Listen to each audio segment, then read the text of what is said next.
एक वक्त की बात है। दूर एक सरसब्ज और खुशहाल सल्तनत थी जिसका नाम गुलनूर था।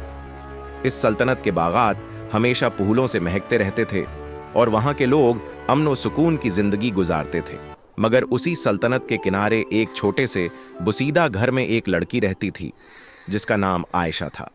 आयशा बेहद खूबसूरत थी, मगर उसकी असल खूबसूरती उसका नर्म दिल और सब्र था। उसकी माँ बचपन में ही वफात पा चुकी थी और उसके बाप ने दूसरी शादी कर ली थी। शुरू में सब कुछ ठीक था, मगर जैसे ही उसका बाप भी उस दुनिया से चला गया, आयशा की जिंदगी अंधेरों में डूब गई। उसकी सौतीली माँ निहायत जालिम औरत थी। वो हमेशा आयशा से नफरत करती और अपनी बेटी अलीना को उस पर फौकीत देती। अलीना भी अपनी माँ जैसी मगरूर और हसद करने वाली थी। दोनों माँ बेटी आयशा को दिन रात कामों में लगाए रखते। कभी उसे सर्द रातों में पानी भरने भेजा जाता, कभी जंगल से लकड़ियां लाने, और कभी ऐसे मुश्किल काम दिए जाते जो किसी इंसान के बस की बात न थे। एक दिन सौतीली माँ ने एक बहुत बड़ा बर्तन चावलों से भरकर आयशा के सामने रख दिया और कहा, अगर सुबह होने से पहले तुमने उन तमाम चावलों में से काले दाने अलग न किए तो तुम्हें घर से निकाल दूंगी। आयशा खामोशी से बैठ गई। इसकी आंखों से आंसू बहने लगे। वो जानती थी कि इतना बड़ा काम अकेले करना मुमकिन नहीं। रात गहरी हो चुकी थी और चांदनी कमरे में उतर रही थी। अचानक एक नर्म सी रोशनी जाहिर हुई और उस रोशनी में एक खूबसूरत परी नमूदार हुई। इसके सुनहरी पर चमक रहे थे और उसकी आवाज में अजीब सा सुकून था। परी ने मुस्कुराकर कहा, डरो मत आयशा, तुम्हारा दिल पाक है और जो दिल पाक हो उसकी मदद आसमान खुद करता है। ये कहते ही परी ने अपना जादुई असा घमाया और देखते ही देखते सारे चावल अलग हो गए। आयशा हैरत से सब देखती रही। परी ने उसके आंसू पूंछे और गायब हो गई। सुबह जब सुतीली माँ ने काम मुकम्मल देखा तो उसके चेहरे पर गुस्सा छा गया। उसे यकीन नहीं आ रहा था कि आयशा ये काम कैसे कर सकती है। उसने अगले दिन उसे एक और मुश्किल काम दिया। इस बार हुक्म था कि महल के पीछे मौजूद पुराना तालाब एक ही रात में खाली किया जाए। आयशा सारी रात तालाब के किनारे बैठी रोती रही। वो जानती थी कि यह काम नामुमकिन है। तभी वही जादुई रोशनी दोबारा जाहिर हुई। परी एक बार फिर उसके सामने थी। इसने मुस्कुराकर अपना असा पानी की तरफ किया और अगले ही लम्हे तालाब का सारा पानी जमीन में जज्ब हो गया। वक्त गुजरता गया, मगर सुतीली माँ की नफरत बढ़ती गई। आखिरकार उसने एक आखिरी चाल चली। उसने कहा, अगर तुम वाकई इतनी खुशकिस्मत हो तो एक रात में मेरे लिए एक शानदार महल बनाकर दिखाओ। ये सुनकर आयशा का दिल टूट गया। वो जानती थी कि अब शायद परी भी उसकी मदद न कर सके। मगर रात के अंधेरे में परी फिर जाहिर हुई। इस बार उसने आसमान की तरफ हाथ उठाया। जमीन कांपने लगी, हवा में रोशनी फैल गई और देखते ही देखते एक खूबसूरत सुनहरी महल तैयार हो गया। इस महल की दीवारें हीरे की तरह चमक रही थीं। जब सौतीली माँ ने यह मंजर देखा तो उसकी आंखों में लालच भर गया। वो आयशा की किस्मत से जलने लगी।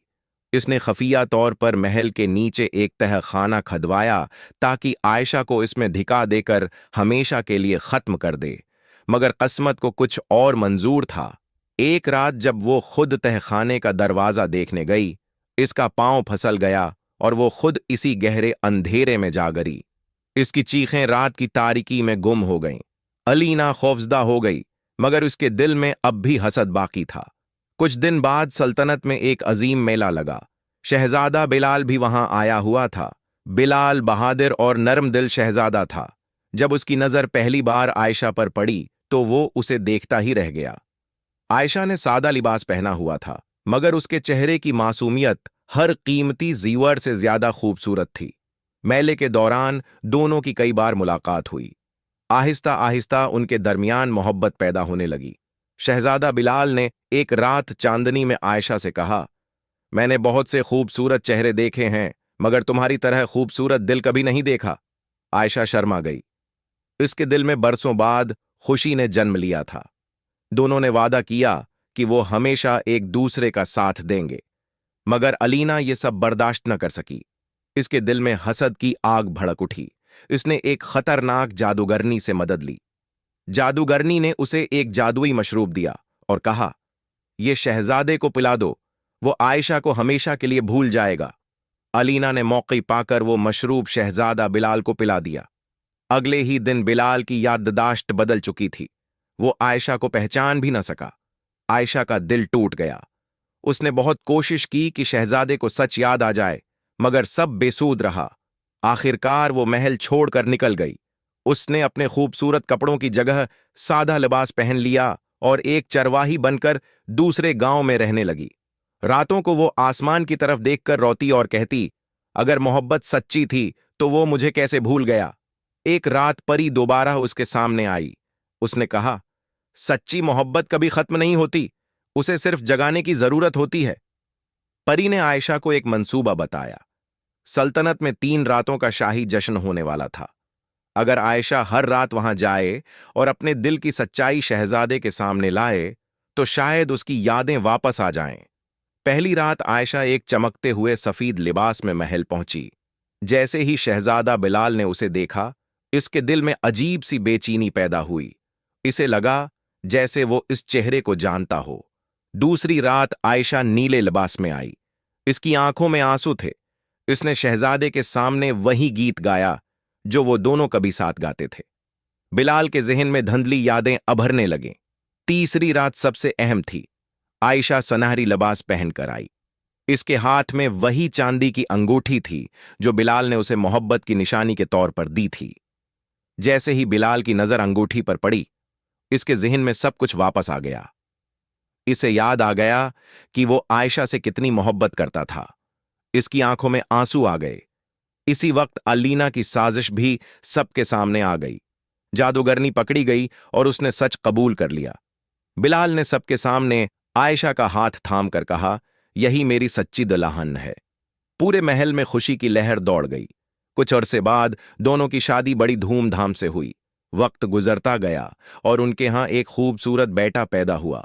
आयशा अक्सर अपने बेटे को गले लगाकर सोचती कि अगर इंसान सब्र और सच्चाई का दामन न छोड़े तो एक दिन अंधेरे जरूर खत्म हो जाते हैं। और यूं आयशा, जो कभी जुल्म और तन्हाई का शिकार थी, आखिरकार अपनी सच्ची मोहब्बत और खुशियों तक पहुंच गई।